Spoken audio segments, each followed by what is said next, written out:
ঢাকায় সিনেমার চিত্রনায়িকা পরীমণি কাজের পাশাপাশি সামাজিক যোগাযোগ মাধ্যমেও বেশ সবর তিনি। মাঝে মধ্যেই নিজের ছবি, ভিডিও কিংবা অনুভূতি শেয়ার করেন ভক্তদের সঙ্গে।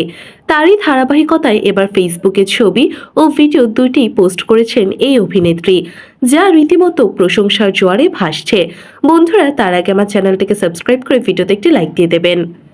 মঙ্গলবার 11 জুন রাতে নিজের ভেরিফাইড ফেসবুক পেজে একটি ছবি প্রকাশ করেন পরীমণি, যেখানে তাকে জিমনেশিয়ামে খাম ছড়াতে দেখা যায়। জিমের পোশাকে ছবিটি পোস্ট করে পরী ক্যাপশনে লিখেছেন, খুব শীঘ্রই দেখা হচ্ছে পরী।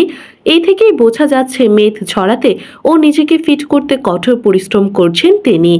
এরপরই বুধবার 12 জুন সকালে একটি ভিডিও পোস্ট করেন এই অভিনেত্রী, যেখানে তাকে ধূসর রঙের একটি শাড়িতে উষ্ণতা ছড়াতে দেখা গেছে। ভক্ত অনুরাগীরা পরীর এই ছবি ও ভিডিও লুফে নিয়েছেন, মন্তব্য করেছেন বিভিন্ন ধরনের, যার বেশ কিছু মন্তব্যের জবাবও দিয়েছেন এই অভিনেত্রী।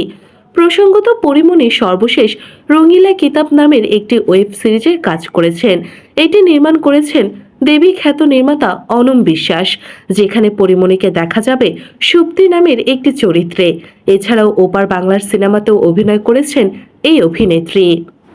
তো বন্ধুরা, কেমন লাগলো আজকে ভিডিওটি অবশ্যই কমেন্ট করে জানাতে ভুলবেন না এবং আমার ছোট্ট চ্যানেলটি সাবস্ক্রাইব করে আমার পাশেই থাকবেন।